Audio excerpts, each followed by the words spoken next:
कहानी का शीर्षक 3 भाग्यशाली यात्री। दोपहर का वक्त था और सूरज आग उगल रहा था। हवा में तपिश थी जो चमड़ी को झुलसा देने के लिए काफी थी। दूर दूर तक सिर्फ रेगिस्तान का विस्तार था, जहां रेत के ऊंचे नीचे टीले मानो किसी विशालकाय जीव के शरीर की तरह फैले हुए थे। इन टीलों के बीच 3 यात्री अरुण, विक्रांत और रुद्र धीरे धीरे कदम बढ़ा रहे थे। उनकी पोशाकें धूल से सनी हुई थीं, चेहरे पर थकान की लकीरें थीं और होंठ सूख कर फट चुके थे, लेकिन उनकी आंखों में उम्मीद की एक हल्की सी चमक अभी भी बाकी थी। अरुण, जो बचपन से ही खेतों में मेहनत करता आया था, सबसे आगे चल रहा था। उसके मजबूत कदम हर रेत के टीले को सहजता से पार कर रहे थे। विक्रांत, जो व्यापारिक दुनिया में खूब घूम चुका था, अपनी सूझबूझ से रास्ते का अनुमान लगा रहा था, जबकि रुद्र, जो कभी रईसी के माहौल में पला बढ़ा था, सबसे ज्यादा मुश्किल में था। उसे इस तरह की परिस्थितियों का कोई अनुभव नहीं था और उसका शरीर अब थकावट से जवाब देने लगा था। तभी दूर कहीं रेत के टीलों के बीच एक काली परछाई दिखी। पहले तो उन्हें लगा कि यह उनका कोई भ्रम है, लेकिन जब ध्यान से देखा तो एक इंसान का शरीर दिखा जो धूप में तप रहा था। देखो, वहां कोई पड़ा हुआ है। अरुण ने सबसे पहले देखा और इशारा किया। कोई जिंदा होगा या? रुद्र ने शंका व्यक्त की। हमें जाकर देखना चाहिए, यह रेगिस्तान है, यहां कोई भी ज्यादा देर अकेला नहीं बच सकता, विक्रांत ने कहा। तीनों तेजी से उस व्यक्ति की ओर बढ़े। जैसे जैसे वे करीब पहुंचे, वैसे वैसे उनकी आंखें चौड़ी होती गईं। वह व्यक्ति एक पतले दुबले शरीर का इंसान था, जिसकी हालत बेहद खराब थी। उसकी सांसें धीमी हो रही थीं, चेहरा धूल से सना हुआ था और कपड़े फटे हुए थे।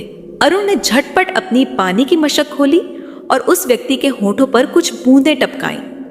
पानी के स्पर्श से वह हल्का सा हिला। उसकी आंखों की पलकें कांपी और उसने बड़ी मुश्किल से अपनी आंखें खोली। कौन? तुम लोग कौन हो? वह व्यक्ति बहुत धीमी आवाज में बोला। हम यात्री हैं, लेकिन अभी तुम्हारी हालत ज्यादा खराब है। पहले तुम थोड़ा पानी पियो, अरुण ने कहा और धीरे धीरे पानी पिलाने लगा। उस व्यक्ति ने जल्दी जल्दी पानी पिया, मानो कई दिनों से प्यासा था। कुछ देर बाद जब उसकी सांसें थोड़ी स्थिर हुईं, तब उसने अपने चारों ओर देखा। तुम कौन हो और यहां इस रेगिस्तान में इस हालत में कैसे पहुंचे? विक्रांत ने पूछा। उस व्यक्ति ने लंबी सांस ली और कहा, मेरा नाम सिद्धार्थ है। मैं एक राजा था, लेकिन अब नहीं हूं। तीनों यात्री एकदम से चौंक गए। राजा? इस हाल में? राजा? रुद्र ने संदेह से कहा। तुम मजाक तो नहीं कर रहे? अगर मैं मजाक कर रहा होता तो क्या इस हालत में यहां पड़ा रहता? सिद्धार्थ ने फीकी हंसी हंसते हुए कहा। अरुण, जो आमतौर पर बहुत ज्यादा सवाल जवाब नहीं करता था, बोला, क्या हुआ था तुम्हारे साथ? सिद्धार्थ की आंखों में अतीत के दुख झलकने लगे। उसने धीरे से कहा, यह एक लंबी कहानी है, लेकिन फिलहाल इतना जान लो कि मेरे अपने ही भाई ने मुझे धोखा दिया। वह हमेशा से गद्दी के पीछे पड़ा था, लेकिन जब मैंने उसे सत्ता देने से मना कर दिया तो उसने विद्रोह कर दिया। मेरे अपने ही महल में मुझे मारने की साजिश रची गई। मेरे सैनिकों को धोखे से मार दिया गया। मेरे वफादार सेवकों को मौत के घाट उतार दिया गया। मैं किसी तरह जान बचाकर यहां आ पहुंचा। तीनों यात्री एक दूसरे को देखने लगे। उनकी आंखों में सवाल थे, लेकिन अभी वक्त सिद्धार्थ की परीक्षा लेने का नहीं था। अरुण ने सिद्धार्थ को सहारा दिया और कहा, तुम्हें अभी आराम करने की जरूरत है। चलो किसी छायादार जगह की तलाश करते हैं। थोड़ी दूर चलने के बाद उन्हें एक बड़ा सा सूखा पेड़ मिला, जिसके नीचे थोड़ी सी छाया थी। वहां जाकर चारों बैठ गए। तो अब क्या सोचा है? विक्रांत ने पूछा। सोचना क्या, हमें इस शहर तक पहुंचना होगा जो इस रेगिस्तान के पार है, रुद्र ने कहा। लेकिन हम वहां जाकर करेंगे क्या? सिद्धार्थ ने कमजोर आवाज में पूछा। हम सबका मकसद अलग है, लेकिन एक बात तो तय है, हमें जिंदा रहने के लिए कुछ न कुछ करना ही होगा, अरुण ने गंभीरता से कहा। और मैं अपने राज्य को वापस पाने के बारे में सोच रहा हूं, लेकिन उसके लिए मुझे सही वक्त का इंतजार करना होगा, सिद्धार्थ ने दृढ़ता से कहा। रात धीरे धीरे दस्तक देने लगी थी। रेगिस्तान की तपिश अब ठंडी हवाओं में बदलने लगी थी। चारों एक दूसरे को देख रहे थे और उन्हें महसूस हो रहा था कि शायद उनकी यह मुलाकात सिर्फ एक संयोग नहीं थी। रात के अंधेरे में चांद की रोशनी में चार अजनबी एक नई यात्रा के लिए तैयार हो रहे थे, एक ऐसी यात्रा जो उन्हें उनकी असली मंजिल तक पहुंचाने वाली थी। रात की स्याही धीरे धीरे रेगिस्तान पर फैल रही थी। दूर आसमान में चमकते तारे अब साफ दिखने लगे थे, जैसे किसी ने रेत के इस विशाल समंदर में हीरे बिखेर दिए हों। ठंडी हवाएं अब लहराने लगी थीं, जो कुछ घंटे पहले तक जलते हुए अंगारों की तरह महसूस हो रही थी। चारों यात्री एक बड़े सूखे पेड़ के नीचे बैठे थे। सिद्धार्थ की हालत अब पहले से बेहतर थी, लेकिन उसका शरीर अभी भी बेहद कमजोर था। उसके चेहरे की झुर्रियां और गहरी हो गई थीं, लेकिन उसकी आंखों में अब भी एक तेज था, एक ऐसी चमक जो बताती थी कि वह इतनी आसानी से हार मानने वाला नहीं है। अरुण, जो बचपन से ही कठिनाइयों का सामना करता आया था, अब मिट्टी से भरा अपना थैला खोल रहा था। उसमें कुछ सूखे फल और बचा खुचा रोटी का टुकड़ा था। उसने वह सब बाहर निकाला और साथियों की ओर बढ़ाया। ये लो, थोड़ा खा लो, सुबह होने से पहले हमें ताकत जुटानी होगी, उसने कहा। रुद्र ने सूखे फल उठाते हुए कहा, हमारे पास बहुत कम भोजन बचा है। हमें जल्द से जल्द किसी सुरक्षित जगह पहुंचना होगा, जहां खाना और पानी मिल सके। लेकिन हम जा कहां रहे हैं? विक्रांत ने सवाल किया। इस दिशा में चलते रहेंगे जब तक कोई गांव या शहर नहीं दिखता, अरुण ने कहा। अगर हम इस रेगिस्तान से बाहर निकल पाए तो, सिद्धार्थ ने धीमे स्वर में कहा। सभी चुप हो गए। यह सच था कि वे किसी अनजान राह पर थे। रास्ता न तो जाना पहचाना था और न ही कोई मार्गदर्शक था। चारों अपने भाग्य के सहारे थे, लेकिन हार मानना कोई विकल्प नहीं था। रात के सन्नाटे में चारों धीरे धीरे नींद की आगोश में चले गए। हवा अब ठंडी हो चुकी थी और रेत पर सोना उतना कष्टदायक नहीं लग रहा था। अगली सुबह सूरज की पहली किरण के साथ ही अरुण की नींद खुल गई। उसकी आदत थी कि वह हमेशा सूरज उगने से पहले उठ जाता था, जैसे उसके शरीर की घड़ी इसी नियम पर चलती हो। उसने धीरे धीरे अपने साथियों को जगाया। उठो, हमें जल्दी निकलना होगा, उसने धीरे से कहा। विक्रांत और रुद्र ने आंखें मली और धीरे धीरे उठे। सिद्धार्थ ने भी खुद को उठाने की कोशिश की, लेकिन उसकी कमजोरी उसे नीचे ही गिरा रही थी। अरुण ने तुरंत उसे सहारा दिया और कहा, तुम धीरे धीरे चलो, हम तुम्हारा साथ देंगे। चारों फिर से अपने अनजान सफर पर निकल पड़े। आज हवा में हल्की ठंडक थी, जिससे चलना थोड़ा आसान हो गया था, लेकिन भूख और प्यास उनकी सबसे बड़ी दुश्मन थी। रेगिस्तान का अंत और जंगल की शुरुआत लगभग 3 घंटे तक लगातार चलने के बाद उन्होंने देखा कि आगे का दृश्य बदल रहा था। दूर दूर तक फैला रेगिस्तान अब खत्म होने लगा था और उसकी जगह छोटे छोटे पौधों और झाड़ियों ने ले ली थी। देखो, यहाँ हरियाली है, रुद्र ने खुशी से कहा। हाँ, और जहाँ हरियाली होती है वहां पानी भी होता है, विक्रांत ने जवाब दिया। चारों के चेहरे पर राहत के भाव थे। उन्हें यकीन हो गया था कि वे सही दिशा में जा रहे थे। जैसे जैसे वे आगे बढ़े वैसे वैसे पौधे और घने होते गए। अब वे एक घने जंगल के किनारे पहुंच चुके थे। जंगल के अंदर से तरह तरह की आवाजें आ रही थीं। पंछियों की चहचहाहट, पत्तों की सरसराहट और कहीं कहीं से अजीब अजीब आवाजें जो शायद किसी जंगली जानवर की थीं। हमें सतर्क रहना होगा, विक्रांत ने धीरे से कहा। अरुण ने इधर उधर देखा और कहा, लेकिन हमें जंगल में घुसना ही होगा, शायद यहां हमें पानी मिल जाए। सभी ने सहमति में सिर हिलाया और जंगल के अंदर प्रवेश कर गए। जंगल की अनहोनी घटनाएं। जैसे ही वे जंगल में घुसे, चारों को महसूस हुआ कि यहां हवा थोड़ी ठंडी थी। बड़े बड़े पेड़ों ने सूरज की रोशनी को रोक रखा था, जिससे जंगल के अंदर हल्का अंधेरा सा था। यह जगह तो रेगिस्तान से कहीं ज्यादा डरावनी लग रही है, रुद्र ने धीमे स्वर में कहा। लेकिन यहां पानी मिलने की संभावना भी अधिक है, अरुण ने जवाब दिया। कुछ ही मिनटों में उन्होंने एक छोटी सी जलधारा देखी जो जंगल के बीच से बह रही थी। पानी साफ था और उसकी आवाज सुनकर सभी को राहत महसूस हुई। पानी, विक्रांत ने खुशी से कहा और दौड़कर पानी के पास पहुंच गया। चारों ने पहले अपनी प्यास बुझाई, फिर अपने चेहरे धोए और कुछ देर वहीं बैठकर सुस्ताने लगे। लेकिन तभी पास की झाड़ियों से सरसराने की आवाज आई। अरुण ने तुरंत सतर्क होकर कहा, कोई हमारी ओर आ रहा है। सभी ने चारों तरफ देखा, लेकिन उन्हें कुछ नहीं दिखा। तभी अचानक झाड़ियों से एक जंगली जानवर निकला, एक बड़ा सा काले रंग का भेड़िया। उसकी आंखें चमक रही थीं और वह सीधा चारों की ओर देख रहा था। सिद्धार्थ, जो पहले से कमजोर था, सहम गया। हमें धीरे धीरे पीछे हटना होगा, विक्रांत ने धीरे से कहा। लेकिन जैसे ही उन्होंने हल्की सी हरकत की, भेड़िया घुर्राया और अपने तेज दांत दिखाने लगा। अरुण ने तुरंत जमीन से एक मोटी डाली उठाई और कहा, हमें इससे मुकाबला करना होगा। विक्रांत ने भी पास पड़ी एक लकड़ी उठा ली, जबकि रुद्र और सिद्धार्थ थोड़ा पीछे हट गए। भेड़िया धीरे धीरे उनके पास आ रहा था। उसकी चाल धीमी थी, लेकिन उसकी आंखों में एक खतरनाक भूख थी। अरुण ने हिम्मत जुटाई और जोर से डाली को जमीन पर पटका, जिससे एक तेज आवाज हुई। भेड़िया कुछ क्षण के लिए रुका, लेकिन फिर उसने हमला कर दिया। अरुण ने पूरी ताकत से उसकी ओर अपनी डाली फेंकी, जो सीधे उसके सिर पर लगी। भेड़िया जोर से चिल्लाया और पीछे हट गया। इसी बीच विक्रांत ने भी अपने पास की डाली को उठाया और जोर से हवा में लहराया, जिससे भेड़िया और डर गया।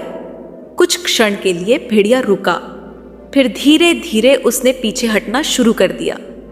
शायद उसे समझ आ गया था कि ये यात्री उसे हल्के में लेने वाले नहीं हैं। कुछ देर बाद भेड़िया पूरी तरह से जंगल में गायब हो गया। सभी ने राहत की सांस ली। यह बहुत करीब था, रुद्र ने घबराई आवाज में कहा। हाँ, लेकिन अब हमें जल्द से जल्द आगे बढ़ना होगा। यह जंगल हमें ज्यादा देर तक सुरक्षित नहीं रखेगा, अरुण ने कहा। चारों एक बार फिर उठे और अपने सफर पर आगे बढ़ गए। जंगल की घनी छांव में चारों यात्री आगे बढ़ रहे थे। चारों ओर ऊंचे ऊंचे पेड़ थे, जिनकी शाखाएं आपस में इतनी उलझी हुई थीं कि सूरज की रोशनी भी मुश्किल से नीचे तक पहुंच रही थी। जंगल के अंदर ठंडक थी, लेकिन साथ ही एक अजीब सी घुटन भी महसूस हो रही थी। चारों को एहसास हो रहा था कि वे अब एक नए और अनजान इलाके में प्रवेश कर चुके हैं। जंगल के अंदर की हवा में नमी थी और मिट्टी से सौंधी खुशबू आ रही थी। जगह जगह से पंछियों की आवाजें आ रही थीं, लेकिन साथ ही कहीं दूर से कुछ अजीब सी गुर्राने की आवाजें भी सुनाई दे रही थीं। हमें जल्द से जल्द इस जंगल से बाहर निकलना होगा, विक्रांत ने चिंतित स्वर में कहा। हाँ, लेकिन किस दिशा में जाए? ये जंगल तो हर तरफ से एक जैसा ही दिख रहा है, रुद्र ने इधर उधर देखते हुए कहा।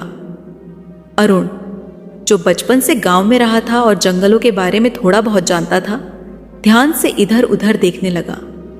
उसने पेड़ों के तनों को छुआ, पत्तियों को देखा और जमीन की मिट्टी को हाथ में लेकर सूंघा।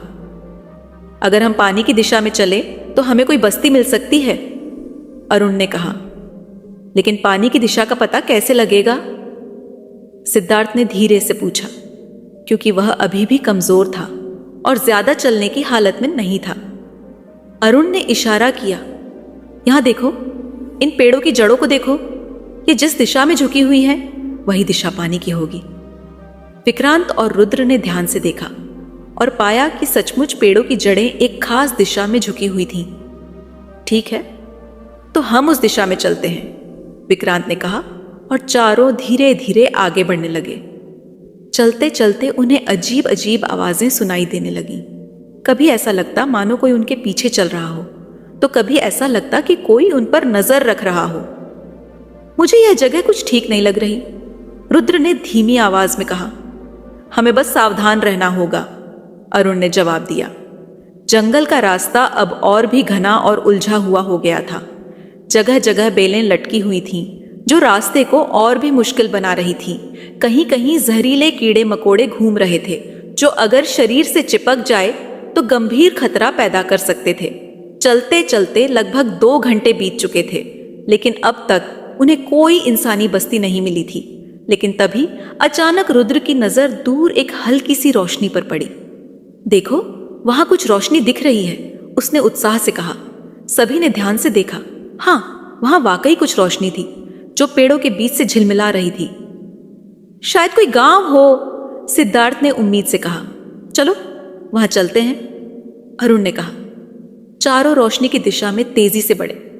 जैसे जैसे वे करीब पहुंचे, उन्हें महसूस हुआ कि यह कोई गांव नहीं था, बल्कि एक छोटी सी झोपड़ी थी जो जंगल के बीचों बीच बनी हुई थी।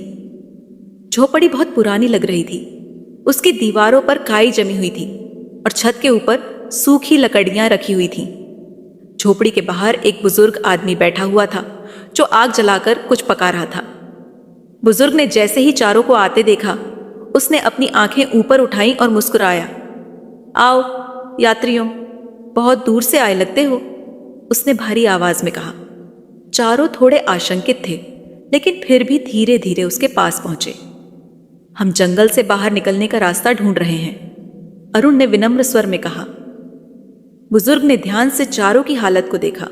उनके धूल से सने चेहरे, फटे हुए कपड़े और थकान से भरे शरीर को देखकर वह समझ गया कि ये यात्री काफी मुश्किल सफर तय करके आए हैं। अगर तुम जंगल से बाहर निकलना चाहते हो तो तुम्हें इस जगह की परीक्षा देनी होगी, बुजुर्ग ने रहस्यमयी स्वर में कहा। परीक्षा? विक्रांत ने चौंकते हुए पूछा। हां, बुजुर्ग ने सिर हिलाया। यह जंगल किसी को आसानी से बाहर जाने नहीं देता, लेकिन अगर तुम में मेहनत, बुद्धिमत्ता और आकर्षण की शक्ति है तो तुम्हें सही रास्ता मिल सकता है। चारों एक दूसरे को देखने लगे।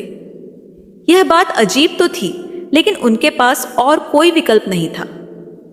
ठीक है, हम परीक्षा देने के लिए तैयार हैं, सिद्धार्थ ने कहा। बुजुर्ग मुस्कुराया और उसने अपनी झोपड़ी के अंदर से 3 अलग अलग चीजें निकाली। एक फावड़ा, एक पहेली की किताब और एक दर्पण। इन तीनों में से हर एक चीज किसी न किसी चीज का प्रतीक है, बुजुर्ग ने कहा। फावड़ा मेहनत का प्रतीक था, पहेली की किताब बुद्धिमत्ता का प्रतीक थी, दर्पण आकर्षण और सुंदरता का प्रतीक था। तुम चारों को इनमें से कोई भी एक चीज लेकर उसका सही उपयोग करके यह साबित करना होगा कि तुम इस जंगल से बाहर जाने के योग्य हो, बुजुर्ग ने गंभीर स्वर में कहा। अरुण ने बिना सोचे समझे फावड़ा उठा लिया। वह जानता था कि मेहनत ही उसकी सबसे बड़ी ताकत है। विक्रांत ने पहेली की किताब उठा ली क्योंकि उसे अपनी बुद्धिमत्ता पर पूरा भरोसा था। रुद्र ने दर्पण उठाया क्योंकि उसे लगता था कि आकर्षण और बातचीत की कला से कुछ भी पाया जा सकता है। अब बचा सिद्धार्थ, लेकिन वह असमंजस में था। उसके पास कोई विकल्प नहीं था क्योंकि बाकी तीनों चीजें पहले ही ले ली गई थीं। बुजुर्ग ने उसकी उलझन देखी और कहा, तुम किसी भी चीज का चयन मत करो, तुम्हारी परीक्षा अलग होगी। चारों अचरज में पड़ गए। अब मैं तुम तीनों को अलग अलग कार्य दूंगा, बुजुर्ग ने कहा। अरुण, तुम्हें इस जंगल के अंदर जाकर लकड़ियां काटनी होंगी और यह साबित करना होगा कि मेहनत का कोई विकल्प नहीं होता। विक्रांत, तुम्हें इस पहेली की किताब से एक कठिन पहेली हल करनी होगी जिससे यह सिद्ध हो सके कि बुद्धिमत्ता ही सबसे बड़ा धन है। रुद्र, तुम्हें अपने आकर्षण और मीठी बोली से किसी को यह विश्वास दिलाना होगा कि तुम एक बहुत महत्वपूर्ण व्यक्ति हो। और सिद्धार्थ, तुम्हारी परीक्षा यह होगी कि तुम धैर्य से सब कुछ देखो और समझो, क्योंकि एक अच्छा शासक बनने के लिए सबसे ज्यादा जरूरी है सही निर्णय लेने की क्षमता। चारों ने अपनी अपनी परीक्षा के लिए खुद को तैयार किया। बुजुर्ग की आंखों में गहरा रहस्य था। वह चारों को ध्यान से देख रहा था, जैसे उनके व्यक्तित्व को परख रहा हो। चारों यात्री अरुण, विक्रांत, रुद्र और सिद्धार्थ अपनी अपनी परीक्षा के लिए तैयार थे, लेकिन उनके मन में कई सवाल थे। जंगल अब पहले से भी अधिक सघन लगने लगा था। रात की ठंडी हवाएं पेड़ों की टहनियों से टकराकर एक अजीब सी सरसराहट पैदा कर रही थी, मानो जंगल खुद भी देख रहा हो कि कौन इस परीक्षा को पास करेगा और कौन असफल होगा। बुजुर्ग ने सबसे पहले अरुण की ओर देखा। तुम मेहनत पर विश्वास रखते हो, इसलिए तुम्हारी परीक्षा सबसे कठिन होगी, उसने गहरी आवाज में कहा। अरुण ने फावड़ा कसकर पकड़ लिया और गंभीरता से पूछा, मुझे क्या करना होगा? बुजुर्ग ने झोपड़ी के पीछे की ओर इशारा किया, जहां घना जंगल फैला हुआ था। तुम्हें वहां जाना होगा और सूखी लकड़ियां काटकर लानी होंगी, लेकिन ध्यान रहे, तुम्हें केवल उन लकड़ियों को चुनना है जो पहले से गिरी हुई हों। अगर तुमने किसी हरे पेड़ को नुकसान पहुंचाया तो जंगल तुम्हें स्वीकार नहीं करेगा। अरुण ने बिना किसी हिचकिचाहट के सिर हिलाया और आगे बढ़ गया। अब बुजुर्ग ने विक्रांत की ओर देखा। तुम बुद्धिमान हो, इसलिए तुम्हारी परीक्षा दिमाग की परीक्षा होगी। बुजुर्ग ने पहेली की किताब विक्रांत की ओर बढ़ाते हुए कहा।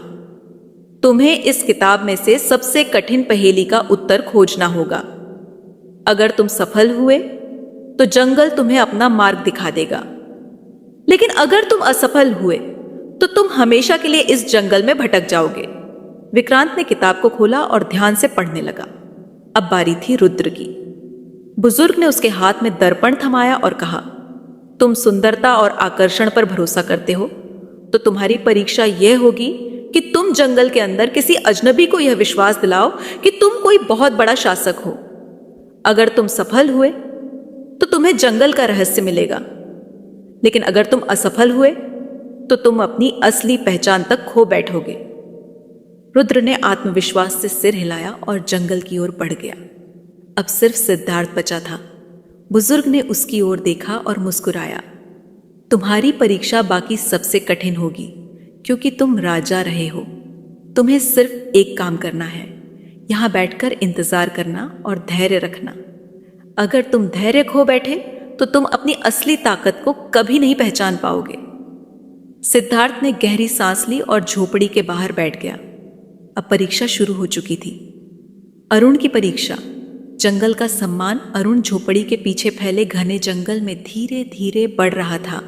हाथ में फावड़ा था, लेकिन उसने बुजुर्ग की बात को ध्यान में रखते हुए किसी भी पेड़ को नुकसान नहीं पहुंचाने का निश्चय किया था। जंगल के अंदर हर तरफ बड़े बड़े पेड़ थे, जिनकी जड़ें जमीन से बाहर तक निकली हुई थीं। ऊंची ऊंची शाखाएं हवा में झूम रही थीं और कभी कभी उन पर बैठे पक्षी तेज आवाज में चीख रहे थे, मानो अरुण को चेतावनी दे रहे हों। वह ध्यान से जमीन की ओर देखने लगा, जहां सूखी लकड़ियां पड़ी थीं। उसने धीरे धीरे उन्हें उठाना शुरू किया। कुछ ही मिनटों में उसने काफी लकड़ियां इकट्ठी कर ली, लेकिन तभी उसकी नजर एक बहुत बड़ी और मजबूत लकड़ी पर पड़ी, जो एक छोटे पेड़ की जड़ से जुड़ी हुई थी। अगर मैं इसे काट लूं तो मेरा काम जल्दी पूरा हो जाएगा, उसने सोचा। उसने फावड़ा उठाया और जैसे ही लकड़ी पर वार करने वाला था, अचानक हवा में अजीब सी सरसराहट हुई। सामने की झाड़ियों से हल्की हल्की फुसफुसाहट आने लगी। ऐसा लग रहा था जैसे कोई उसे देख रहा हो। अरुण ने तुरंत अपने कदम पीछे खींच ली। नहीं, मुझे कोई हरा पेड़ नहीं काटना चाहिए, उसने खुद से कहा और वापस सूखी लकड़ियों की तलाश में लग गया। जंगल शांत हो गया था, जैसे उसने अरुण के फैसले को स्वीकार कर लिया हो। कुछ देर बाद जब उसके पास पर्याप्त लकड़ियां हो गईं, तो वह वापस झोपड़ी की ओर लौट आया। बुजुर्ग ने उसे देखा और मुस्कुराया। तुमने जंगल का सम्मान किया, तुम परीक्षा में पास हुए। विक्रांत की परीक्षा। पहेली का रहस्य। विक्रांत झोपड़ी के बाहर बैठा हुआ था और पहेली की किताब को ध्यान से पढ़ रहा था। किताब में बहुत सी कठिन पहेलियां थीं, लेकिन उसे सबसे कठिन पहेली का उत्तर खोजना था। पन्नों को पलटते हुए उसे एक पहेली मिली। मैं हमेशा चलता हूं, लेकिन कभी आगे नहीं बढ़ता। तुम्हारे साथ रहता हूं, लेकिन तुम्हें कभी पकड़ नहीं सकता। बताओ मैं कौन हूं? विक्रांत ने गहरी सोच में डूब गया। कुछ जो चलता रहता है लेकिन आगे नहीं बढ़ता। उसने आसमान की ओर देखा। बादल चल रहे थे, लेकिन वे आगे बढ़ भी रहे थे। फिर उसने अपने हाथ की छाया को देखा। छाया भी चलती थी, लेकिन जैसे ही वह हिलता, छाया भी बदल जाती थी। समय, उसने अचानक कहा। उत्तर समय है। बुजुर्ग ने मुस्कुराते हुए सिर हिलाया। तुमने बुद्धिमत्ता का प्रमाण दिया। तुम परीक्षा में पास हुए। रुद्र की परीक्षा। विश्वास का खेल। रुद्र जंगल में चला गया और इधर उधर देखने लगा। उसे दूर एक आदमी दिखा, जो अपने घोड़े के पास बैठा था। रुद्र ने दर्पण देखा और अपने चेहरे को संवारा। फिर वह आदमी के पास गया और शाही अंदाज में बोला, तुम्हें पता भी है तुम किससे बात कर रहे हो? आदमी चौंका और बोला, कौन हो तुम? मैं इस जंगल का राजा हूं, रुद्र ने आत्मविश्वास से कहा। आदमी ने उसे ऊपर से नीचे तक देखा और फिर सिर झुका दिया।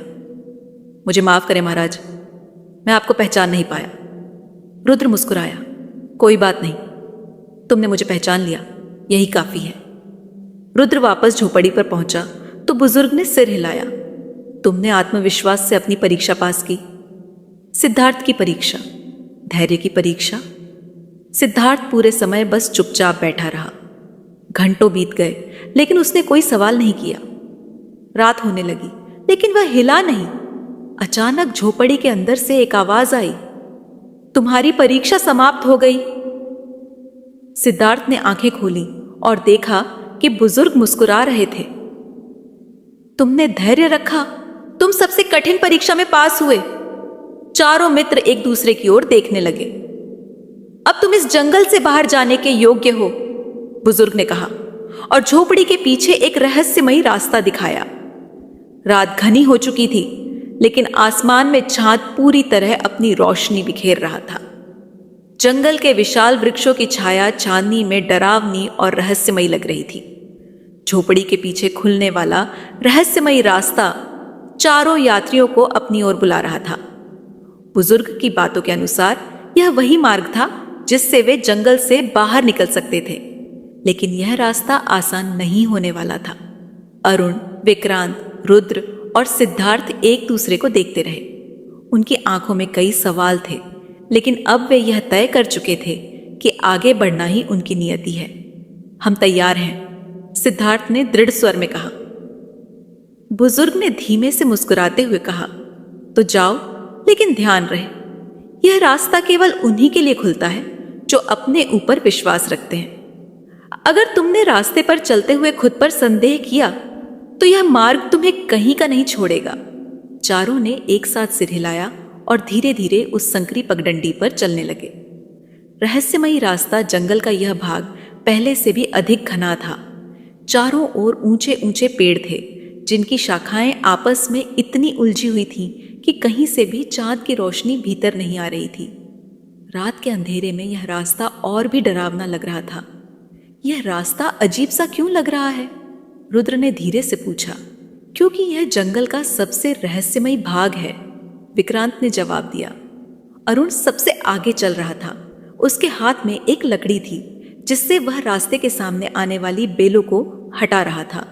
कुछ दूर चलते ही चारों को महसूस हुआ कि रास्ता एकदम से संकरा होता जा रहा है। दोनों ओर की झाड़ियां सिमटकर रास्ते के एकदम करीब आ गई थीं, मानो वे उन्हें रोकना चाहती हों। हमें सावधानी से चलना होगा, सिद्धार्थ ने धीरे से कहा। थोड़ी दूर और चलते ही चारों ने देखा कि रास्ता अचानक दो भागों में बंट गया था। अब कौन सा रास्ता लें? विक्रांत ने पूछा। अरुण ने ध्यान से दोनों रास्तों को देखा। बुजुर्ग ने कहा था कि यह रास्ता केवल उन्हीं के लिए खुलता है जो खुद पर विश्वास रखते हैं। अरुण ने कहा, हम जिस रास्ते पर चलेंगे वही सही रास्ता होगा। हमें बस अपने अंदर की आवाज सुननी होगी। सभी ने आंखें बंद की और कुछ क्षण सोचने लगे। फिर सिद्धार्थ ने धीरे से कहा, बाईं ओर वाला रास्ता सही लग रहा है। तुम्हें ऐसा क्यों लग रहा है? रुद्र ने पूछा। मुझे नहीं पता, सिद्धार्थ ने ईमानदारी से कहा, लेकिन मेरा दिल कह रहा है कि यही सही रास्ता है। तो फिर चलो, अरुण ने कहा और बाईं ओर चलने लगे। रास्ते के खतरनाक रहस्य जैसे ही वे कुछ कदम आगे बढ़े, उन्हें एक अजीब सी आवाज सुनाई दी। ऐसा लग रहा था जैसे कोई उनके पीछे पीछे चल रहा हो। क्या तुम लोगों ने सुना? विक्रांत ने फुसफुसाते हुए पूछा। हाँ, मैंने भी सुना, रुद्र ने कहा। चारों ने पीछे मुड़कर देखा, लेकिन वहां कुछ नहीं था। शायद यह हमारा भ्रम हो, अरुण ने कहा और आगे बढ़ने लगा। लेकिन जैसे ही वे कुछ और कदम आगे बढ़े, अचानक जमीन उनके पैरों के नीचे से खिसक गई और चारों नीचे गिरते चले गए। रहस्यमयी गुफा। चारों जब होश में आए तो उन्होंने खुद को एक अंधेरी गुफा के अंदर पाया। यह गुफा ठंडी और रहस्यमयी थी। चारों ओर बड़ी बड़ी चट्टानें थीं और छत से पानी की बूंदें टपक रही थीं। हम कहाँ आ गए? रुद्र ने घबराकर कहा। मुझे नहीं पता, लेकिन यह जगह सुरक्षित नहीं लग रही, विक्रांत ने जवाब दिया। अरुण ने चारों ओर देखा और कहा, हमें यहां से बाहर निकलने का रास्ता खोजना होगा। चारों गुफा के अंदर आगे बढ़ने लगे। अंधेरे में देखने के लिए उन्होंने कुछ सूखी लकड़ियां इकट्ठी की और विक्रांत ने अपनी जेब में रखे चकमक पत्थर से आग जलाई। हल्की रोशनी में गुफा के अंदर का दृश्य अब साफ दिखने लगा। गुफा के अंदर कई रहस्यमयी चित्र बने हुए थे। दीवारों पर कुछ अजीब आकृतियां उकेरी गई थीं, जिनमें इंसानों और जानवरों के चित्र थे। ये चित्र क्या बताते हैं? सिद्धार्थ ने दीवार पर हाथ फेरते हुए पूछा। शायद ये किसी पुरानी सभ्यता के निशान हैं, विक्रांत ने अनुमान लगाया।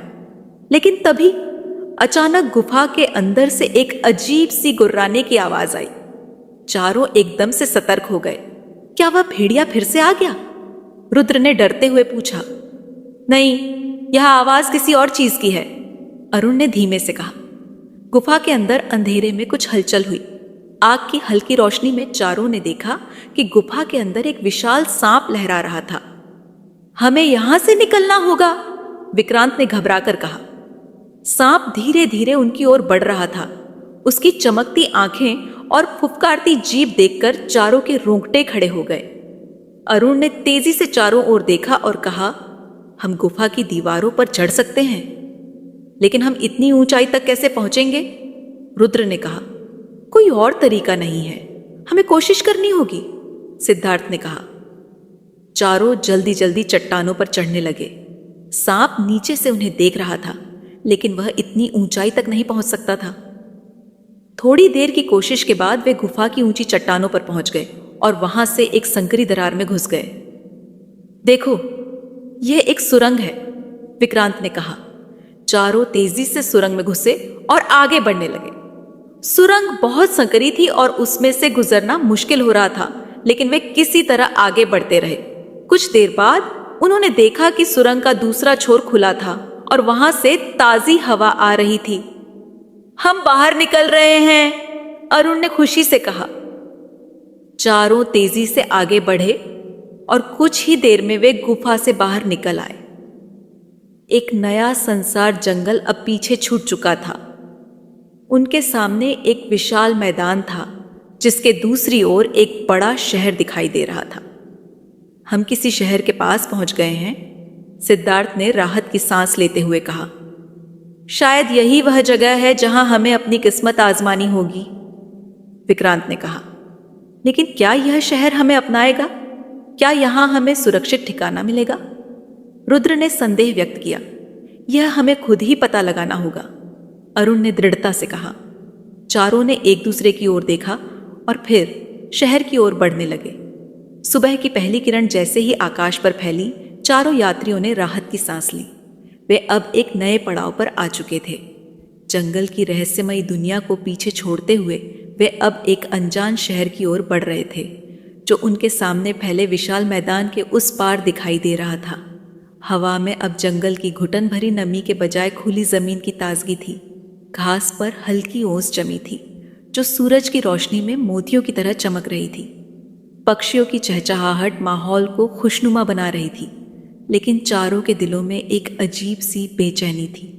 हम अब तक रेगिस्तान और जंगल की कठिनाइयों को पार कर चुके हैं, अरुण ने दूर शहर की ओर देखते हुए कहा।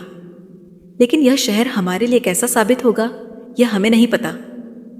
हाँ, लेकिन हमें रुकना नहीं चाहिए, विक्रांत ने गंभीर स्वर में कहा।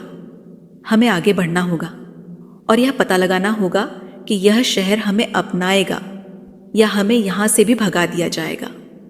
रुद्र ने अपनी मिट्टी से सनी पोशाक को झाड़ते हुए कहा। मेरे ख्याल से हमें शहर में एक अच्छे व्यक्ति की तलाश करनी चाहिए, जो हमें यहाँ के बारे में बता सके। हमें यह भी समझना होगा कि यहाँ के लोग कैसे हैं और किस तरह से जीवन यापन करते हैं। सिद्धार्थ, जो अब तक शांत था, धीरे से मुस्कुराया। यह हमारी सबसे बड़ी परीक्षा हो सकती है, लेकिन हमें इसे पार करना ही होगा। चलो आगे बढ़ते हैं। चारों ने गहरी सांस ली और धीरे धीरे शहर की ओर बढ़ने लगे। शहर के दरवाजे पर पहला सामना कुछ ही घंटों में वे शहर के बाहरी इलाके में पहुंच गए। यह एक बड़ा और समृद्ध नगर था, जिसकी दीवारें ऊंची और मजबूत थीं। शहर के चारों ओर बड़े बड़े खेत फैले हुए थे, जहां किसान मेहनत से काम कर रहे थे।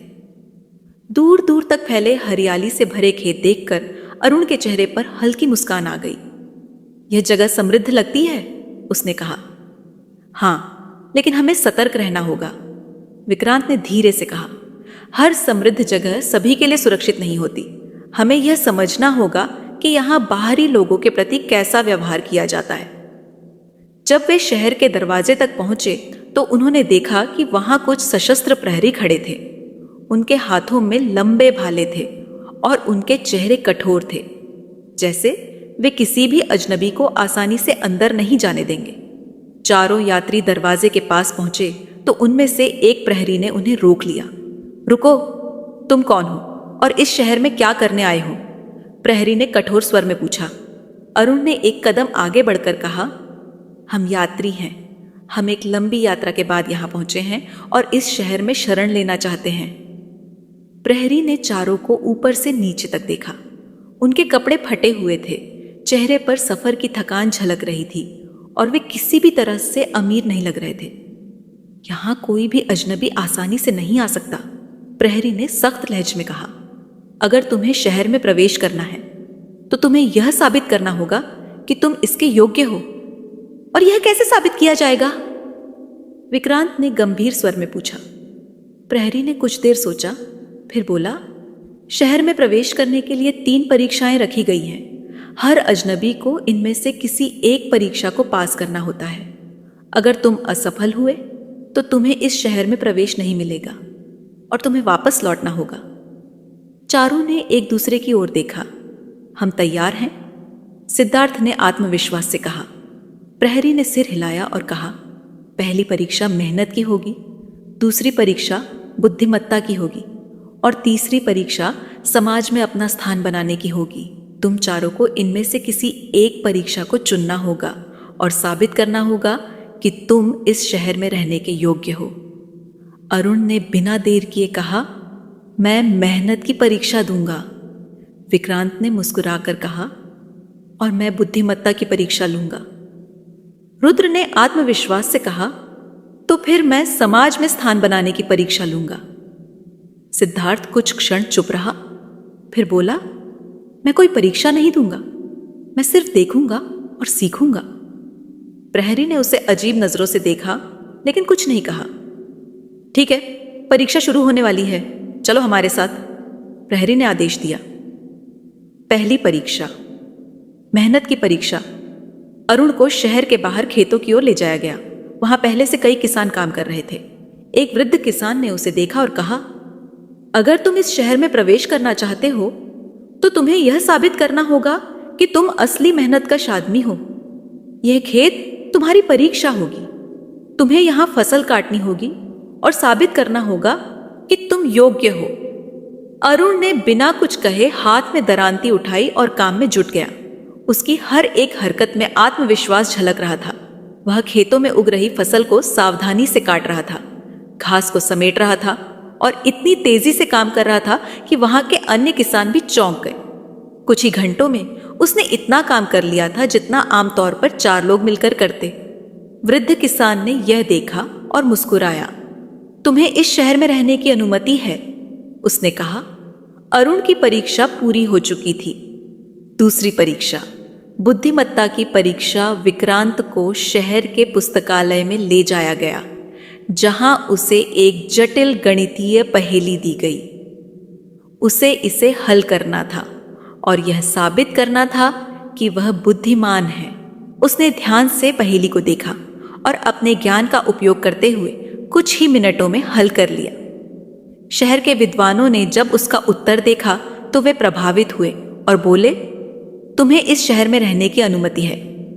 तीसरी परीक्षा, समाज में स्थान बनाने की परीक्षा। रुद्र को शहर के बाजार में ले जाया गया।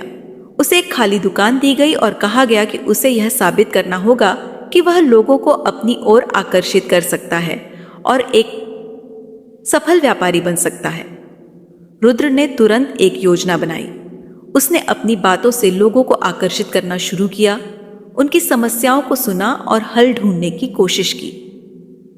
धीरे धीरे लोग उसकी दुकान की ओर आकर्षित होने लगे। कुछ ही घंटों में वह बाजार में सबसे चर्चित व्यक्ति बन गया। शहर के व्यापारी यह देखकर प्रभावित हुए और बोले, तुम्हें इस शहर में रहने की अनुमति है। सिद्धार्थ का रहस्य, अब तक तीनों ने परीक्षा पास कर ली थी, लेकिन सिद्धार्थ ने कोई परीक्षा नहीं दी थी। प्रहरी ने उससे पूछा, तुमने कुछ नहीं किया, फिर भी यहां खड़े हो, तुम्हें हम क्यों प्रवेश दें? सिद्धार्थ ने मुस्कुराते हुए कहा, मैंने तुम्हारे सभी नियमों को ध्यान से देखा, परखा और यह निष्कर्ष निकाला कि जो व्यक्ति सही जगह पर सही निर्णय ले सकता है वही सबसे योग्य होता है। शहर के प्रमुख ने यह सुना और प्रभावित होकर कहा, तुम इस शहर में सबसे ऊंचे पद के लिए योग्य हो। सूरज धीरे धीरे क्षितिज पर ढलने लगा था। आसमान नारंगी और बैंगनी रंगों से रंगा हुआ था और हल्की ठंडी हवा बहने लगी थी। शहर में प्रवेश करने के बाद चारों मित्र अलग अलग दिशाओं में चले गए थे, लेकिन अब वे नगर के बीचों बीच एक चौक पर फिर से मिले। चारों की आंखों में अलग अलग भाव थे। अरुण मेहनत की परीक्षा पास करने के बाद संतुष्ट लग रहा था। विक्रांत की आंखों में उत्सुकता थी, क्योंकि उसने बुद्धिमत्ता की परीक्षा पास की थी और अब इस शहर के विद्वानों से मिलने के लिए उत्सुक था। रुद्र आत्मविश्वास से भरा हुआ था, क्योंकि वह शहर के बाजार में अपनी पहचान बना चुका था, और सिद्धार्थ के चेहरे पर एक रहस्यमयी मुस्कान थी, क्योंकि उसने बिना कोई परीक्षा दिए ही सबसे ऊंचा स्थान हासिल कर लिया था। शहर का चौक लोगों से भरा हुआ था। चारों ओर दुकानों की कतारें थीं, जहां व्यापारी ऊंची आवाज में ग्राहकों को बुला रहे थे। मिठाइयों की दुकानों से आती खुशबू और गर्म पकवानों की महक ने उनके भूख से बिल्कुल खाली पेटों को और भी बेचैन कर दिया। सबसे पहले हमें खाना खाना चाहिए, अरुण ने कहा, अपनी भूख को और अधिक न दबा सकने की स्थिति में। हाँ, और हमें यह भी सोचना होगा कि आगे क्या करना है, विक्रांत ने सहमति जताई। रुद्र, जो लोगों की नब्ज पहचानने में माहिर था, उसने बाजार में घूमते हुए एक अच्छी सी भोजनशाला ढूंढ ली। यह एक खुला भोजनालय था, जहां लकड़ी की लंबी चौकियां और बेंचें लगी थीं और चारों ओर रोशनी के लिए दियों को जलाया गया था। चारों ने एक कोने की बेंच पर जगह ली और जैसे ही खाना आया, वे बिना कोई समय गंवाए खाने पर टूट पड़े। गर्म रोटियां, सुगंधित दाल, मसालेदार सब्जी और ताजे फलों का रस, यह सब देखकर उन्हें अपने लंबे सफर की तकलीफें कुछ देर के लिए भूल गईं। इतने दिनों बाद हमें भरपेट खाना मिला, अरुण ने तृप्ति से कहा। लेकिन यह मत भूलो कि यह आराम केवल कुछ देर का ही है, सिद्धार्थ ने गंभीर स्वर में कहा। हम अब भी अजनबियों की तरह हैं। हमें यह देखना होगा कि यह शहर हमें कितने दिन तक स्वीकार करता है। शहर की संरचना और समाज की जटिलताएं खाने के बाद चारों मित्र बाजार में घूमने लगे। शहर बहुत बड़ा था। ऊंची ऊंची पत्थर की इमारतें, सुंदर नक्काशीदार दरवाजे, गलियों में लालटेन की रोशनी और हर तरफ हलचल थी। यहाँ के लोग अलग अलग वर्गों में बंटे हुए थे। व्यापारी अपनी संपत्ति की नुमाइश कर रहे थे, श्रमिक अपनी मजदूरी के लिए भागदौड़ कर रहे थे, सैनिक अपनी तलवारों को चमका रहे थे और नगर के विद्वान बड़ी बड़ी इमारतों के अंदर चर्चा में व्यस्त थे। यह शहर जितना सुंदर है उतना ही जटिल भी, विक्रांत ने कहा। यहाँ हर व्यक्ति किसी न किसी रूप में संघर्ष कर रहा है। हाँ, और हमें यह भी समझना होगा कि हमें इस समाज में कहाँ खड़ा होना है, सिद्धार्थ ने कहा। रुद्र, जिसे लोगों के बीच घुलने मिलने की कला आती थी, उसने तुरंत ही कुछ स्थानीय लोगों से बातचीत शुरू कर दी।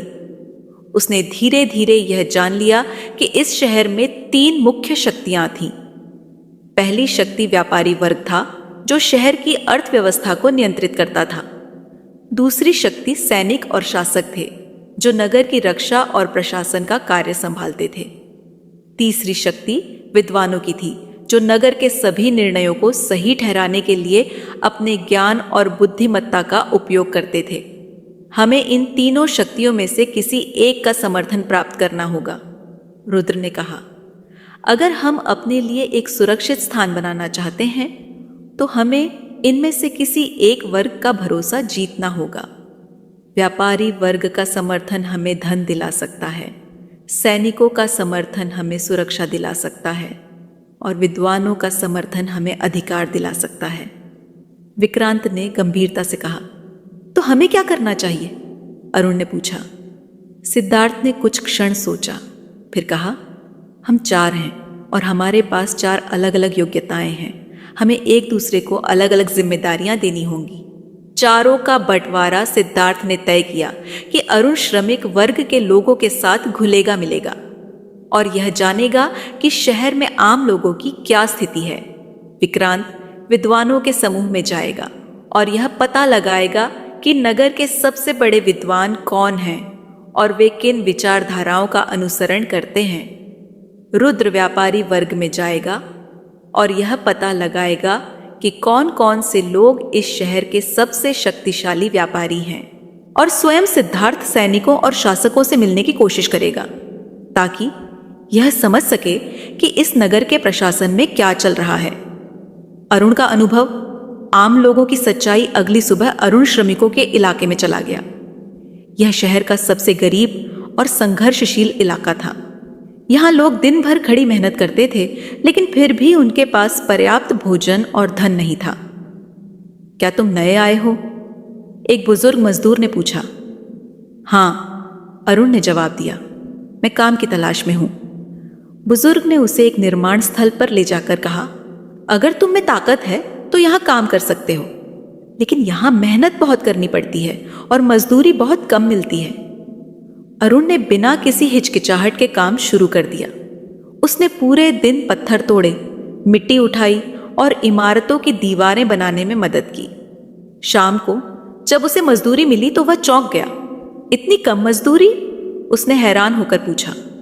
यही हमारे जीवन की सच्चाई है, बुजुर्ग ने कहा। अरुण को पहली बार एहसास हुआ कि यह नगर जितना शानदार दिखता था उतना ही कठिनाइयों से भरा हुआ था। विक्रांत का अनुभव।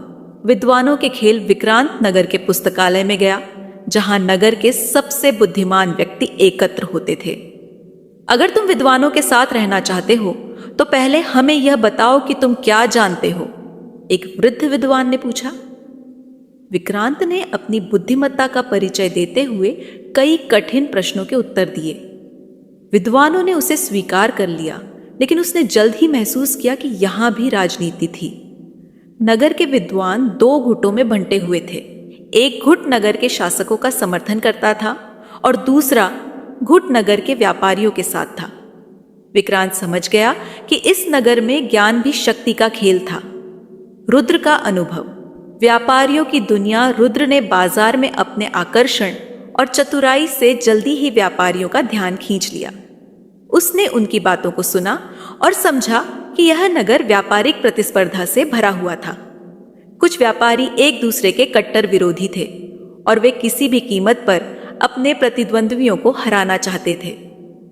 रुद्र समझ गया कि व्यापार केवल लेन देन का खेल नहीं था, बल्कि यह शक्ति और प्रभाव का भी खेल था। सिद्धार्थ का अनुभव। शासकों की दुनिया। सिद्धार्थ नगर के सैनिकों से मिला और धीरे धीरे उसने यह जान लिया कि नगर का प्रशासन कई समस्याओं से जूझ रहा था। नगर के राजा की मृत्यु हो चुकी थी और अब एक नया शासक चुना जाना था। शहर में बिताया गया हर दिन एक नए रहस्य से पर्दा उठा रहा था। चारों मित्र अरुण, विक्रांत, रुद्र और सिद्धार्थ अब इस नगर की जटिल राजनीति और सामाजिक व्यवस्था के अंदर घुस चुके थे। उन्होंने महसूस किया कि यह नगर केवल ऊंची दीवारों और भव्य इमारतों से ही नहीं बना था, बल्कि इसके अंदर कई गहरे और छुपे हुए राज्य थे। सूरज धीरे धीरे क्षितिज की ओर झुक रहा था। दिन भर की भागदौड़ के बाद चारों मित्र शहर के एक पुराने जलाशय के किनारे बैठे हुए थे। आसपास की हलचल धीरे धीरे शांत हो रही थी, लेकिन उनके दिमागों में सवालों का तूफान मचा हुआ था। हम यहां आए थे सिर्फ शरण लेने के लिए, लेकिन अब ऐसा लग रहा है कि हम किसी बड़ी साजिश के बीच में आ गए हैं, विक्रांत ने धीरे से कहा। तुम ठीक कह रहे हो, सिद्धार्थ ने गंभीर स्वर में कहा। यह शहर बाहर से जितना शांत और व्यवस्थित दिखता है, अंदर से उतना ही अस्थिर है। राजा की मृत्यु के बाद यहां पर असली सत्ता की जंग शुरू हो चुकी है। रुद्र, जो हमेशा मजाकिया अंदाज में बात करता था, आज गंभीर दिख रहा था। मुझे लगता था कि व्यापार केवल सौदों और पैसे का खेल है, लेकिन यह उससे कहीं अधिक है। यह हर व्यापारी किसी न किसी तरह से इस शक्ति संघर्ष का हिस्सा है। कुछ सैनिकों को पैसे देकर खरीदा जा रहा है, कुछ विद्वानों को राजाओं के समर्थन में अपनी राय बदलने के लिए मजबूर किया जा रहा है। यह सब कुछ बहुत गड़बड़ है।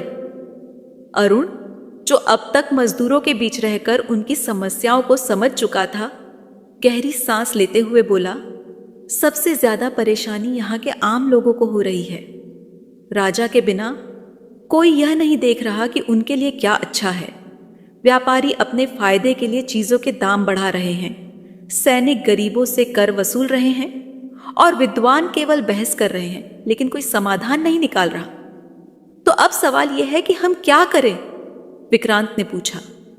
सिद्धार्थ ने कुछ क्षण सोचा और फिर दृढ़ स्वर में कहा, हमें यह तय करना होगा कि हम केवल दर्शक बनकर देखेंगे या इस खेल का हिस्सा बनकर कुछ बदलने की कोशिश करेंगे। और अगर हम इसमें शामिल हुए तो क्या हम खुद इस साजिश का शिकार नहीं बन जाएंगे? रुद्र ने चिंतित स्वर में पूछा। संभव है, सिद्धार्थ ने स्वीकार किया, लेकिन अगर हम इस समय चुप रहे तो यह शहर जल्दी ही अराजकता में डूब जाएगा। हमें यह तय करना होगा कि किसका समर्थन किया जाए और किसके खिलाफ खड़ा हुआ जाए। शहर के विभिन्न शक्ति स्रोतों की पहचान अब तक चारों मित्रों ने यह समझ लिया था कि इस शहर में प्रमुख रूप से 3 शक्तियां थीं। पहली शक्ति सैन्य और प्रशासनिक गुट। यह गुट राजा की अनुपस्थिति में नगर को नियंत्रित कर रहा था। इनमें कई छोटे छोटे सेनापति थे जो अलग अलग इलाकों पर शासन कर रहे थे। कुछ सैनिक राजा के प्रति वफादार थे, लेकिन कुछ ने खुद को नए प्रभावशाली लोगों के अधीन कर लिया था। दूसरी शक्ति व्यापारी वर्ग। नगर के सबसे अमीर व्यापारी धीरे धीरे प्रशासन को अपने नियंत्रण में लेने की कोशिश कर रहे थे। वे सैनिकों को पैसे देकर अपनी सुरक्षा सुनिश्चित कर रहे थे और जरूरी वस्तुओं के दाम बढ़ाकर अपनी संपत्ति बढ़ा रहे थे। तीसरी शक्ति विद्वानों और पुरोहितों का गुट। यह वर्ग नगर के नीति निर्धारण में मुख्य भूमिका निभा रहा था। वे यह तय कर रहे थे कि नया राजा कौन होगा और प्रशासन कैसा चलेगा। हालांकि यह वर्ग खुद 2 भागों में बटा हुआ था। कुछ विद्वान चाहते थे कि नगर में पुरानी परंपराएं बनी रहें, जबकि कुछ बदलाव के पक्षधर थे। सिद्धार्थ की योजना, हमें यह तय करना होगा कि इन 3 शक्तियों में से किसके साथ जाना है। सिद्धार्थ ने गंभीर स्वर में कहा। मैं आम लोगों के साथ रहूंगा। अरुण ने तुरंत कहा। अगर कोई बदलाव लाना है तो सबसे पहले इन्हें मजबूत करना होगा। जब तक मजदूर और किसान मजबूत नहीं होंगे, तब तक यह शहर व्यापारियों और सैनिकों के हाथों की कठपुतली बना रहेगा। मैं व्यापारियों के बीच रहूंगा, रुद्र ने कहा। यह वर्ग केवल पैसे की भाषा समझता है, लेकिन अगर हम इसमें सही तरीके से घुस गए तो हम यह तय कर सकते हैं कि पैसे का इस्तेमाल किस दिशा में होगा। मैं विद्वानों के बीच रहूंगा, विक्रांत ने कहा। अगर हमें बदलाव लाना है तो हमें नीति निर्धारकों पर प्रभाव डालना होगा। अगर मैंने सही तरीके से काम किया तो हम इस शहर के भविष्य को निर्धारित कर सकते हैं। सिद्धार्थ मुस्कुराया। और मैं सैनिकों और प्रशासन के बीच रहूंगा। अगर हमें इस शहर में कोई बदलाव लाना है तो हमें शक्ति का सही इस्तेमाल करना होगा। मैं यह सुनिश्चित करूंगा कि नगर की रक्षा में लगे सच्चे सैनिक सही दिशा में काम करें। हर कोई अपने रास्ते पर निकला। अब चारों मित्रों ने अपने अपने मार्ग तय कर लिए थे। अगले कुछ दिनों तक वे अपने अपने क्षेत्रों में गहराई से काम करने लगे। अरुण, उसने मजदूरों के बीच रहकर उनकी परेशानियों को समझा और उन्हें संगठित करने की कोशिश की। उसने यह सुनिश्चित किया कि गरीब लोग अन्याय के खिलाफ आवाज उठाए और अपना अधिकार मांगे। रुद्र, उसने धीरे धीरे बड़े व्यापारियों के साथ मेलजोल बढ़ाना शुरू किया। वह उनकी बैठकों में जाता, उनकी योजनाएं सुनता और धीरे धीरे उनमें अपनी जगह बनाता गया। विक्रांत, उसने नगर के विद्वानों के साथ बैठकर चर्चाएं की और धीरे धीरे उनकी राय पर प्रभाव डालना शुरू किया। उसने उन्हें यह समझाने की कोशिश की कि नगर को केवल पुराने रीति रिवाजों से नहीं चलाया जा सकता, बल्कि इसमें बदलाव जरूरी है। सिद्धार्थ, उसने नगर के सैनिकों के बीच अपनी जगह बनानी शुरू की। वह यह जानने की कोशिश कर रहा था कि कौन कौन से सैनिक ईमानदार थे और कौन सिर्फ पैसे के लिए काम कर रहे थे।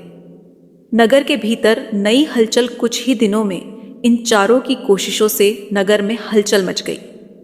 मजदूर और किसान अब पहले से ज्यादा संगठित होने लगे थे। व्यापारी अब यह सोचने लगे थे कि उन्हें अपनी ताकत किस दिशा में लगानी चाहिए।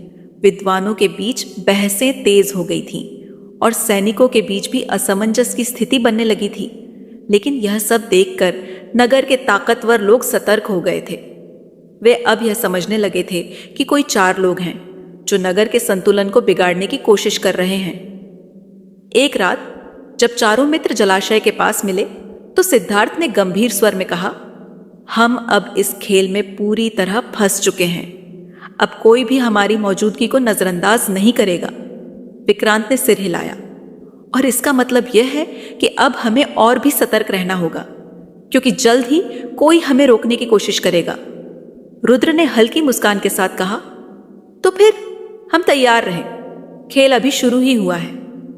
रात का अंधेरा पूरे नगर पर छा चुका था। हल्की हल्की ठंडी हवा बह रही थी, लेकिन यह ठंडक केवल मौसम की थी। नगर का माहौल अब गर्माने लगा था। सड़कों पर लोग दिन भर की थकान मिटाने के लिए इधर उधर बैठे गपशप कर रहे थे, लेकिन कुछ ही दूर एक बड़े महल के भीतर नगर के सबसे ताकतवर लोग एक गुप्त सभा कर रहे थे। नगर के प्रभावशाली लोग अब चिंतित थे। सभी को एहसास हो चुका था कि शहर में बदलाव की आहट सुनाई देने लगी है। मजदूर अब अन्याय के खिलाफ आवाज उठाने लगे थे। व्यापारी अब अपनी संपत्ति को लेकर ज्यादा सतर्क हो गए थे। विद्वानों के बीच विचारधाराओं का टकराव शुरू हो चुका था और सैनिकों के बीच भी अब वफादारी पर सवाल उठने लगे थे। इस सब के पीछे कौन था? 4 अजनबी। अरुण, जो मजदूरों को एकजुट कर रहा था। विक्रांत, जो विद्वानों को सोचने पर मजबूर कर रहा था। रुद्र, जो व्यापारियों के खेल को समझने लगा था। और सिद्धार्थ, जो सैनिकों के बीच अपनी जगह बना रहा था।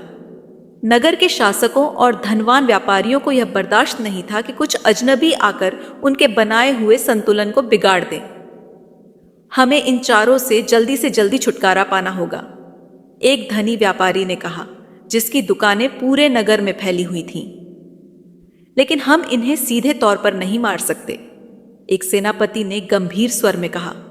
अगर हमने कुछ भी गलत किया तो नगर के लोग हमारे खिलाफ हो सकते हैं।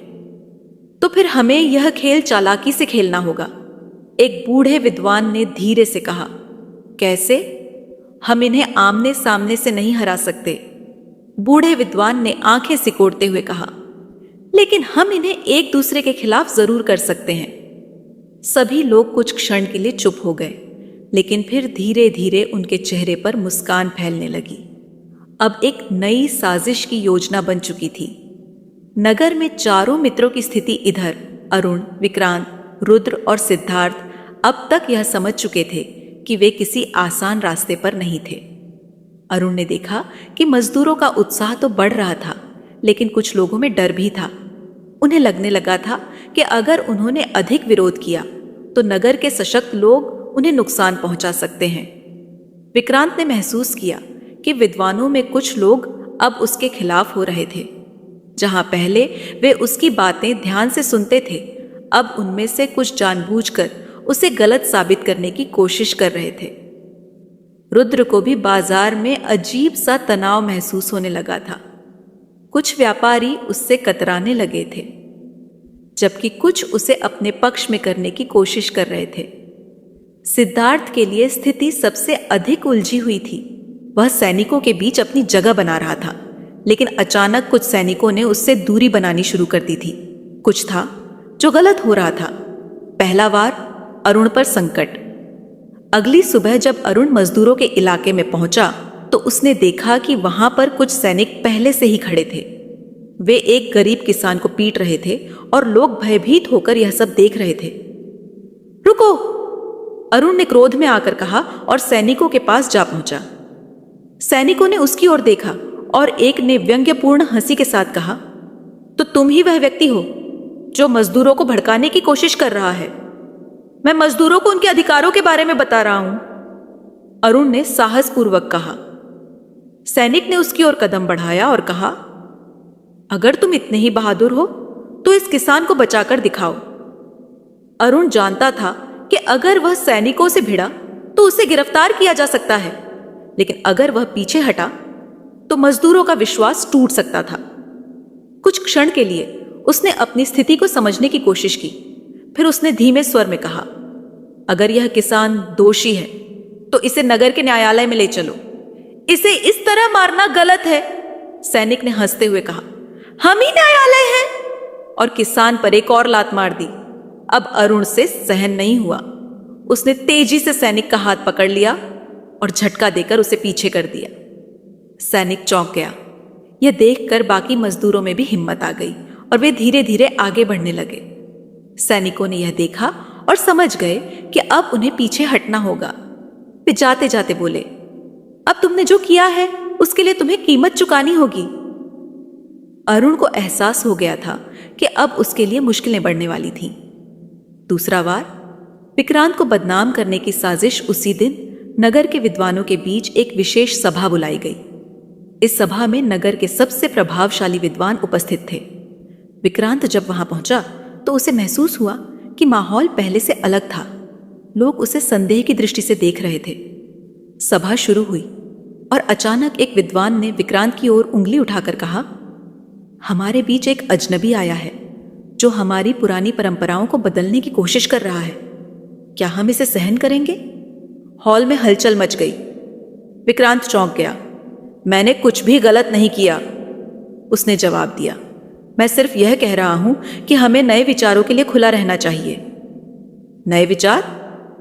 दूसरे विद्वान ने तिरस्कार से कहा, या फिर यह नगर को भीतर से तोड़ने की साजिश?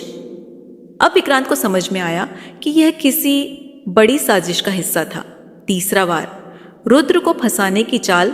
बाजार में कुछ व्यापारी एकत्र हुए और उन्होंने मिलकर यह तय किया कि वे रुद्र को पूरी तरह से बेइज्जत करेंगे। दोपहर को जब रुद्र बाजार पहुंचा तो उसे एक व्यापारी ने बुलाया और कहा, तुम बड़े बुद्धिमान बनते हो ना? देखो, यह व्यापार के दस्तावेज हैं। अगर तुम सच में इतने चतुर हो तो इनसे कोई गलती निकाल कर दिखाओ। रुद्र ने ध्यान से दस्तावेज देखे। जैसे ही उसने दस्तावेज पढ़ने शुरू किए, व्यापारी ने जोर से चिल्लाया, देखो, यह आदमी हमारे व्यापारिक रहस्यों को चुराने की कोशिश कर रहा है। चारों ओर लोग इकट्ठा हो गए और रुद्र को घूरने लगे। रुद्र समझ गया कि उसे जाल में फंसाया गया है। चौथा वार सिद्धार्थ पर आरोप। नगर के सैनिकों के बीच यह अफवाह फैला दी गई कि सिद्धार्थ वास्तव में नगर का नहीं बल्कि किसी बाहरी राज्य का जासूस है। जब सिद्धार्थ सैनिकों के शिविर में पहुंचा तो कई सैनिकों ने उससे दूरी बना ली। कुछ ही देर में एक सेनापति आया और बोला, हमें खबर मिली है कि तुम एक जासूस हो। अब सिद्धार्थ मुश्किल में था। नगर की गलियों में हलचल थी। आम लोग अपने कामों में व्यस्त थे, लेकिन सत्ता के गलियारों में कुछ और ही खेल खेला जा रहा था। चारों मित्रों को अलग अलग परिस्थितियों में फंसाया जा चुका था। अरुण मजदूरों के बीच संघर्ष कर रहा था। विक्रांत विद्वानों के बीच अपनी साख बचाने की कोशिश कर रहा था। रुद्र को व्यापारी वर्ग ने जाल में फंसा दिया था और सिद्धार्थ सैनिकों के बीच विश्वासघात का शिकार हो चुका था। अब इन चारों की परीक्षा शुरू हो चुकी थी। अरुण, मजदूरों का नेतृत्व या बगावत का आरोप। सैनिकों के जाने के बाद मजदूरों की भीड़ अरुण के चारों ओर जमा हो गई थी। कुछ की आंखों में डर था तो कुछ की आंखों में उम्मीद। अब क्या होगा अरुण? एक बुजुर्ग मजदूर ने चिंतित स्वर में पूछा। हमारे लिए मुश्किलें बढ़ने वाली हैं, अरुण ने गंभीरता से कहा। अब वे हमें दबाने की कोशिश करेंगे, लेकिन हमें एक होकर खड़ा रहना होगा। लेकिन अगर हम विरोध करेंगे तो हमें मारा जा सकता है, एक युवा मजदूर बोला। अरुण ने चारों ओर देखा। वह समझ सकता था कि लोग डरे हुए थे। यह लड़ाई सिर्फ अधिकारों की नहीं थी बल्कि अस्तित्व की भी थी। हमें युद्ध नहीं करना है, उसने शांत स्वर में कहा। हमें अपनी एकता दिखानी है। अगर हम सब मिलकर खड़े हो गए तो वे हमें कमजोर नहीं कर पाएंगे। लेकिन समस्या यह थी कि नगर के प्रभावशाली लोग अब यह संदेश फैलाने लगे थे कि अरुण मजदूरों को विद्रोह के लिए उकसा रहा है। यह अफवाह सैनिकों तक पहुंचने में देर नहीं लगी। अरुण, हमें कुछ करना होगा, एक मजदूर ने कहा। हम करेंगे, अरुण ने जवाब दिया, लेकिन सही समय पर। विक्रांत, विद्वानों की अदालत में फंसा नगर की सबसे बड़ी सभा चल रही थी। विद्वानों का विशाल हाल लोगों से भरा हुआ था। नगर के सबसे प्रतिष्ठित विद्वान मंच पर बैठे थे और उनके सामने खड़ा था विक्रांत। विक्रांत, तुम पर आरोप है कि तुम इस नगर की पुरानी परंपराओं को तोड़ने की कोशिश कर रहे हो, एक विद्वान ने कहा। मैं परंपराएं तोड़ने की कोशिश नहीं कर रहा, विक्रांत ने दृढ़ स्वर में कहा। मैं केवल यह कह रहा हूं कि समय के साथ बदलाव जरूरी है। तो तुम्हारा मतलब है कि हमारे पूर्वज गलत थे? नहीं, विक्रांत ने तुरंत कहा। लेकिन हर समय की अपनी जरूरतें होती हैं। यदि हम हमेशा पुराने नियमों पर चलते रहेंगे तो हम आगे नहीं बढ़ पाएंगे। विद्वानों के बीच फुसफुसाहट होने लगी। कुछ लोग विक्रांत के पक्ष में थे, लेकिन कुछ उसे गलत साबित करने पर तुले हुए थे। अगर तुम सच में इस नगर की भलाई चाहते हो, एक विद्वान ने तीखी नजरों से देखते हुए कहा, तो तुम्हें यह साबित करना होगा कि तुम्हारे विचार हमारे नगर के लिए लाभदायक हैं। कैसे? विक्रांत ने पूछा। हम तुम्हें 3 प्रश्न पूछेंगे। अगर तुमने सही उत्तर दिए तो हम तुम्हें स्वीकार कर लेंगे, लेकिन अगर तुम असफल हुए तो तुम्हें नगर से बाहर निकाल दिया जाएगा। विक्रांत जानता था कि यह परीक्षा आसान नहीं होगी, लेकिन अब उसके पास कोई और विकल्प नहीं था। रुद्र। व्यापारी वर्ग की साजिश बाजार में लोग अब रुद्र को शक की नजरों से देख रहे थे। व्यापारी वर्ग ने यह अफवाह फैला दी थी कि रुद्र व्यापारिक गुप्त जानकारियां चुराने की कोशिश कर रहा था। तुमने हमारे दस्तावेज क्यों पढ़े? एक व्यापारी ने गुस्से में पूछा। मैंने किसी भी गुप्त दस्तावेज को नहीं पढ़ा, रुद्र ने संयमित स्वर में कहा। मुझे स्वयं नहीं पता कि मुझे क्यों फंसाया जा रहा है। झूठ! एक अन्य व्यापारी चिल्लाया। रुद्र ने गहरी सांस ली। वह समझ गया था कि यह एक साजिश थी, लेकिन उसे यह पता लगाना था कि इसके पीछे कौन था। अगर मैं अपराधी हूं तो मेरे खिलाफ सबूत दिखाओ, रुद्र ने कहा। हमारे पास सबूत हैं, एक व्यापारी ने कहा और कुछ दस्तावेज दिखाए। रुद्र ने उन दस्तावेजों को ध्यान से देखा। यह वही दस्तावेज थे जो उसने कुछ समय पहले पढ़े थे, लेकिन इनमें कुछ बदलाव किए गए थे। यह जाल बिछाया गया है, उसने सोचा। तुम्हें सजा दी जाएगी, एक व्यापारी ने क्रोध में कहा। ठीक है, रुद्र ने मुस्कुराकर कहा, लेकिन मुझे यह अधिकार है कि मैं अपने ऊपर लगे आरोपों के खिलाफ अपना पक्ष रखूं। मुझे बस 1 दिन चाहिए। व्यापारियों ने आपस में बातचीत की और अंततः सहमति दे दी। रुद्र के पास अब केवल 1 दिन था यह पता लगाने के लिए कि उसके खिलाफ यह षड्यंत्र किसने रचा था। सिद्धार्थ। विश्वासघात का शिकार नगर के सैनिकों ने सिद्धार्थ को चारों ओर से घेर रखा था। तुम एक जासूस हो, सेनापति ने सख्त स्वर में कहा। यह झूठ है, सिद्धार्थ ने शांत स्वर में कहा। हमें तुम्हारे खिलाफ सबूत मिले हैं, एक सैनिक ने कहा। कौन से सबूत? सिद्धार्थ ने पूछा। सैनिकों ने एक पत्र दिखाया जिसमें लिखा था कि सिद्धार्थ बाहरी राज्य से जुड़ा हुआ है और नगर की जासूसी कर रहा है। यह नकली है, सिद्धार्थ ने तुरंत कहा। यह पत्र मेरे हाथ से नहीं लिखा गया है, लेकिन यह तुम्हारे कमरे से मिला है। सिद्धार्थ समझ गया कि यह पूरी तरह से एक साजिश थी, लेकिन अब सवाल यह था कि इसे साबित कैसे किया जाए। अगर मैं दोषी हूं, सिद्धार्थ ने कहा, तो मुझे अपनी सफाई देने का मौका मिलना चाहिए। ठीक है, सेनापति ने कहा। कल सुबह नगर के शासकों के सामने तुम्हारी सुनवाई होगी, लेकिन तब तक तुम हमारे पहरे में रहोगे। अब सिद्धार्थ को अपनी बेगुनाही साबित करने के लिए केवल 1 रात मिली थी। अगला कदम क्या होगा? अब चारों मित्र मुश्किल में थे। अरुण को मजदूरों का नेतृत्व संभालना था, लेकिन बिना विद्रोह किए। विक्रांत को अपनी बुद्धिमत्ता साबित करनी थी, नहीं तो उसे नगर से निकाल दिया जाएगा। रुद्र को अपनी बेगुनाही का प्रमाण ढूंढना था, नहीं तो व्यापारियों के गुस्से का शिकार हो सकता था। और सिद्धार्थ को यह साबित करना था कि वह कोई जासूस नहीं है। नगर में साजिशों का जाल बिछाया जा चुका था। चारों मित्र अरुण, विक्रांत, रुद्र और सिद्धार्थ अलग अलग मुश्किलों में फंसे हुए थे। चारों को अपनी अपनी निर्दोषता साबित करनी थी, लेकिन समय बहुत कम था। रात गहरी होती जा रही थी, लेकिन नगर में चारों के भविष्य को लेकर हलचल मची हुई थी। अगले दिन सुबह अरुण को बगावत का दोषी ठहराया जा सकता था। विक्रांत को नगर से निकालने की सजा मिल सकती थी। रुद्र को व्यापारियों के विरुद्ध अपराधी घोषित किया जा सकता था और सिद्धार्थ को एक जासूस करार दिया जा सकता था। लेकिन यह रात उनके हार मानने की नहीं थी। इस रात चारों ने अपने दिमाग और हिम्मत का पूरा इस्तेमाल किया। ताकि वे खुद को निर्दोष साबित कर सके। अरुण। मजदूरों की एकता का प्रमाण अरुण को पता था कि अगर उसने जल्द ही कुछ नहीं किया तो उसे नगर का दुश्मन घोषित कर दिया जाएगा। उसने सबसे पहले मजदूरों के बुजुर्ग नेताओं को इकट्ठा किया और उनसे कहा, अगर हम इस अन्याय के खिलाफ एकजुट नहीं हुए तो हमें हमेशा के लिए गुलाम बना दिया जाएगा। लेकिन अगर हमने विरोध किया तो सैनिक हम पर हमला कर देंगे, एक मजदूर ने डरते हुए कहा। अरुण ने गहरी सांस ली और कहा, हमें हिंसा नहीं करनी है, हमें अपने अधिकारों की मांग करनी है, लेकिन शांतिपूर्ण तरीके से। फिर उसने मजदूरों को एक योजना बताई। अगले दिन सुबह जब सैनिक मजदूरों को पकड़ने के लिए आए तो उन्होंने देखा कि सैकड़ों मजदूर नगर के मुख्य द्वार पर इकट्ठा हो चुके थे। वे सभी शांत खड़े थे, बिना कोई हथियार उठाए। नगर के प्रभावशाली लोग यह देखकर हैरान रह गए।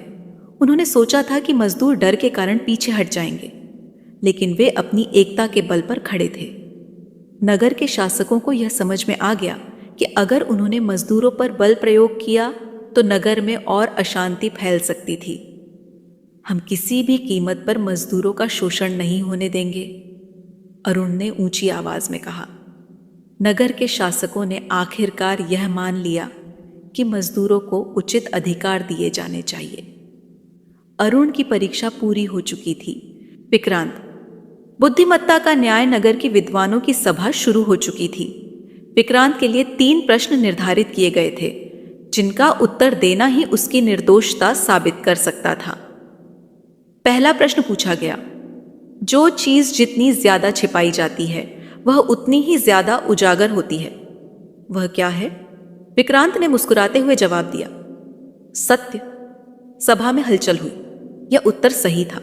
दूसरा प्रश्न पूछा गया, ऐसा कौन सा पेड़ है जिसकी जड़ें नहीं होती फिर भी वह फल देता है? विक्रांत ने बिना किसी संकोच के उत्तर दिया, परंपरा। यह एक ऐसा वृक्ष है जो पुराने ज्ञान के बिना भी फल देता रहता है। विद्वानों ने सिर हिलाया।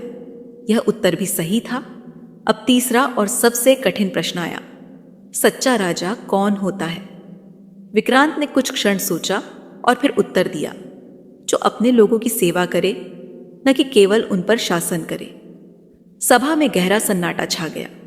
विद्वानों को यह स्वीकार करना पड़ा कि विक्रांत की बुद्धिमत्ता असंदिग्ध थी।